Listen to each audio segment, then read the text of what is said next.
A mother wakes to a soft click in the night. A door that should be open is closed, and the house holds its breath. By morning, one bed is still warm but empty.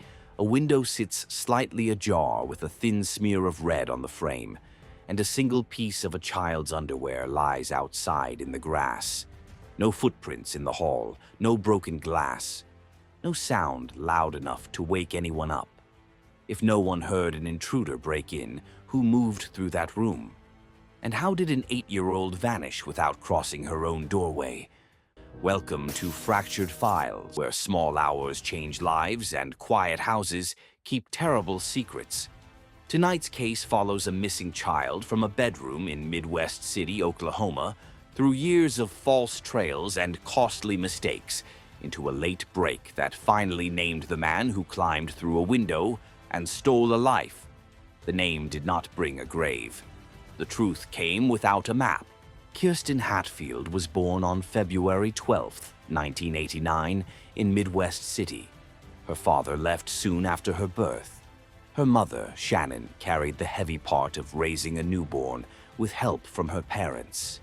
Grandparents, the sort who show up with casseroles and sleeves rolled to the elbow, filled the house with love and attention that kept the home happy and a baby laughing.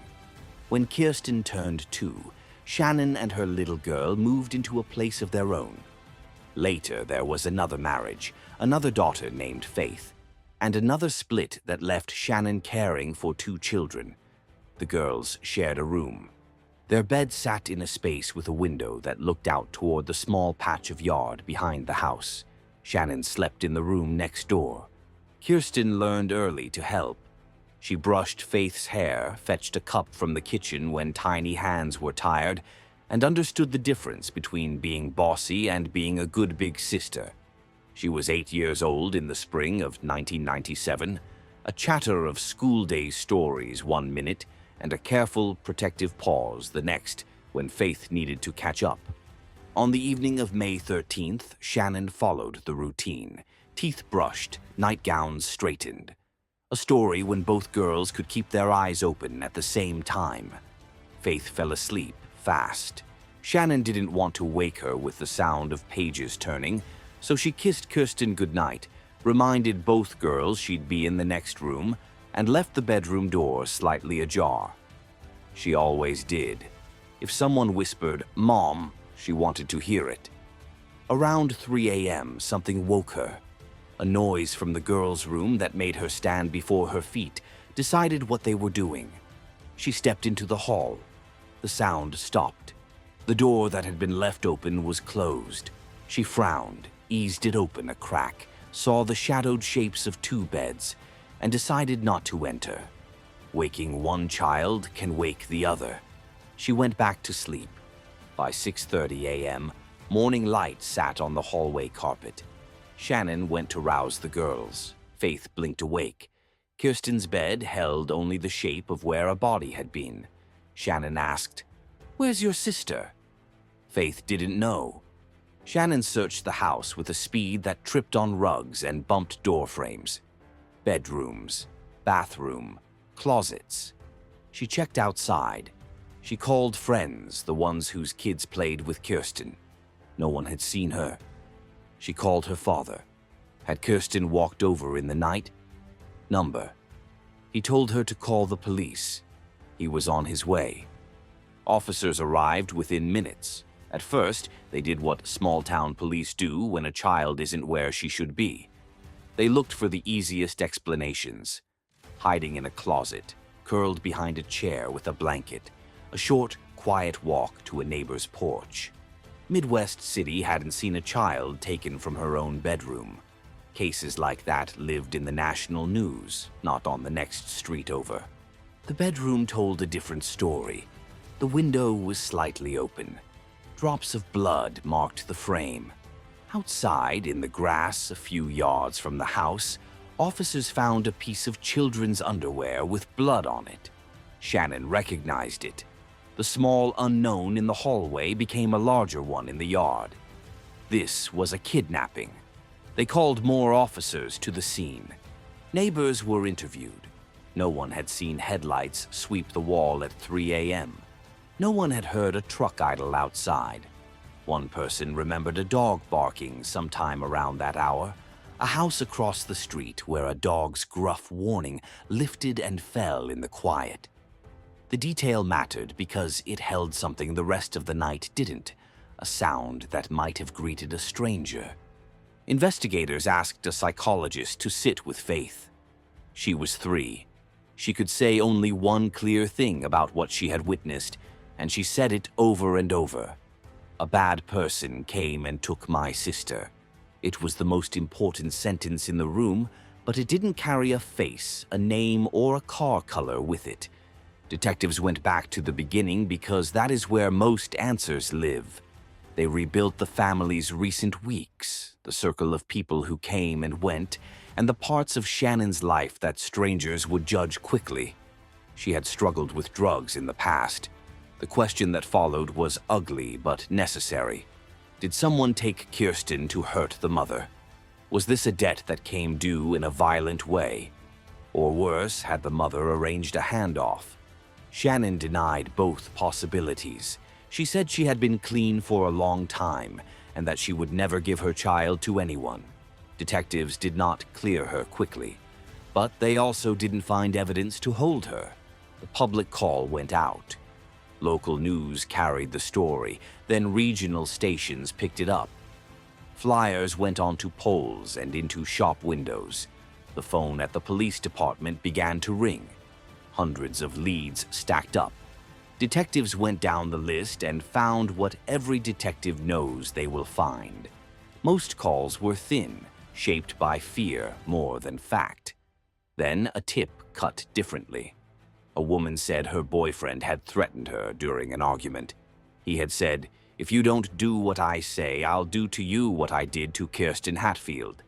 The man knew Shannon's brother. That meant the children might have known him. The house where Kirsten lived had once belonged to Shannon's brother, which suggested that his friend might have known the layout as well.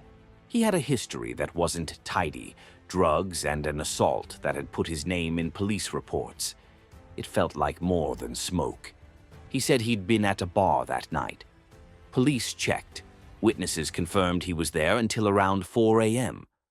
The window of time for the abduction and the drive did not stretch that far. The man wasn't the one. The case slid back into the grind. Shannon refused to sit and wait. She went on camera, handed out flyers. She walked into businesses and asked to put Kirsten's face where customers would see it, and remember, we still do not have an answer.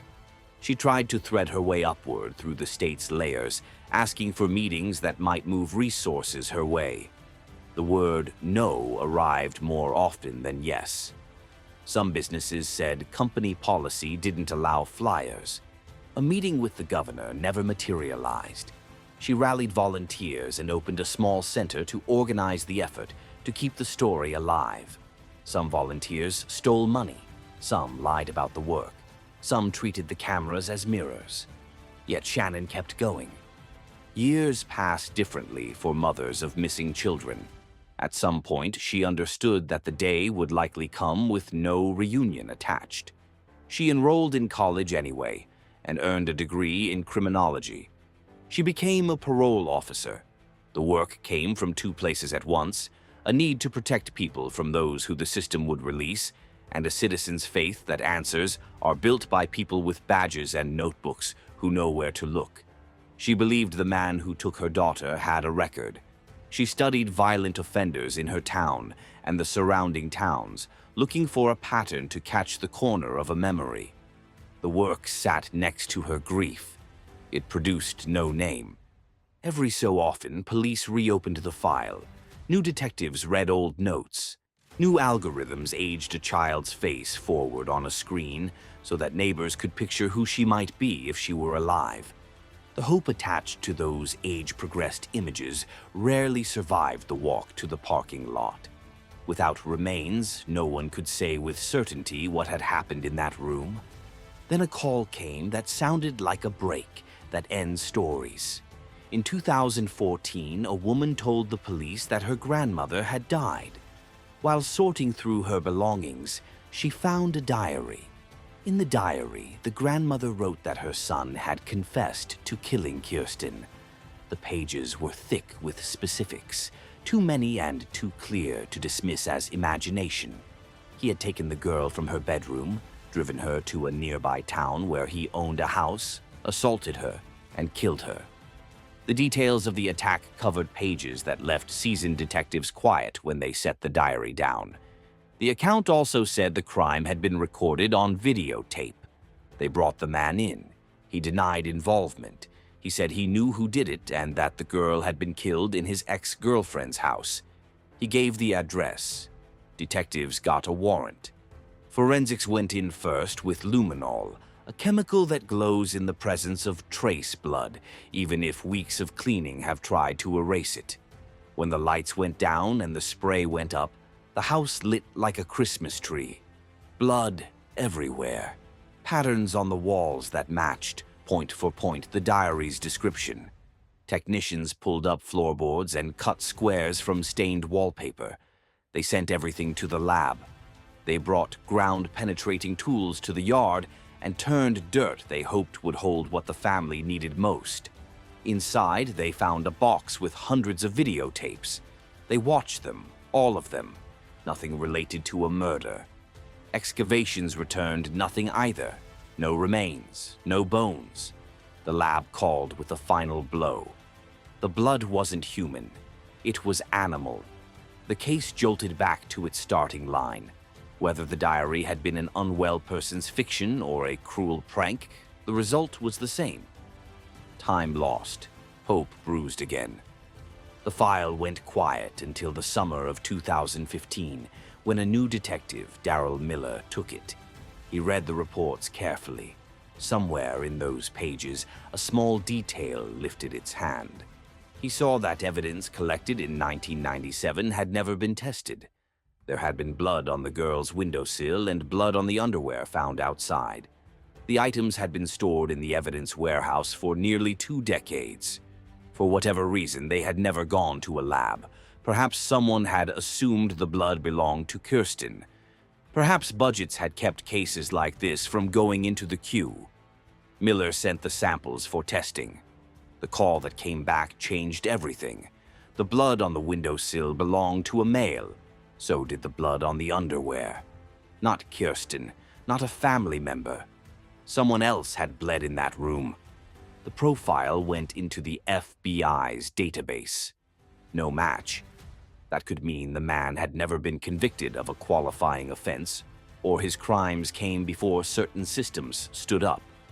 Miller did not fold. He pulled every name from every note in the file and started collecting DNA by consent. Men who had been interviewed in 1997. Men who had lived nearby. Men who had dated women who were connected to the family. To the surprise of some, everyone asked agreed to provide a sample immediately. The ease made detectives wonder whether the killer was outside their list. They waited as the lab turned comparisons around. Then a call cut through the noise of ordinary duties. A sample matched the blood from the windowsill and the underwear. The name attached to the match was Anthony Palma, a neighbor who had lived across the street from the Hatfield home. He had been among the first people questioned the day Kirsten vanished. He had told officers he woke to his own dog barking around 3 a.m. The DNA could carry a case to a verdict. The truth still needed a voice. Detectives brought Palma in gently, calling the meeting a routine re-interview of everyone from that year. They wanted him to talk. They needed him to place himself near a place he would later claim he never entered. They asked about the night. He offered the same story he had told 18 years earlier, and then added that he had seen a white car parked in front of the Hatfield home. He hadn't mentioned that before. He said he knew the family as neighbors, but that he had never interacted with Kirsten. He said neighborhood kids sometimes asked him to fix bikes that children stopped for candy. He said he had never been inside the Hatfield house while the family lived there. That sentence mattered. With blood on the windowsill and on the underwear in the yard, Any claim that his DNA arrived in the room during a friendly visit would be hard to make. There was also a complication. The house had once belonged to Palmer's friend. He admitted visiting the property years earlier. Even so, the blood on the sill was fresh when officers found it. It had not sat there from a prior decade. Detectives put the cards on the table. The lab had matched his DNA. His blood was in the room and on the garment outside. He denied it again. They tried to pry a confession loose. He stayed inside his denials. They changed tactics. Miller walked in with a photo of Kirsten and set it on the table. Palmer pushed it aside and wouldn't look at it. Miller asked questions from different angles, the way you map a denial to see if it cracks when the path shifts. It didn't. They ended the interview and arrested him. A search warrant opened Palmer's house and his yard. Crews excavated the ground. They lifted boards and checked crawl spaces. Nothing surfaced that could point to a grave or hold a remnant of what had happened in 1997. During trial, the court heard details that had gone soft in the original investigation. Palmer had a past that should have kept his name near the top of the suspect list. Years before Kirsten's disappearance, he had climbed into another girl's bedroom and assaulted her. In the 1980s, he had done time for a weapons-related attack. The record read like a warning written in capital letters. In 1997, it didn't keep a flashlight on his doorstep. The jury listened to the science. They looked at the pictures. They weighed the denials and the photo pushed away. In late 2017, they found Anthony Palmer guilty of abducting and murdering Kirsten Hatfield. He received life in prison. He never said where he put her. Shannon had kept her promise to herself. She called him in prison. She visited. She asked the question that mattered most to her and to the people who loved her daughter. She believed he moved closer to answering with each talk.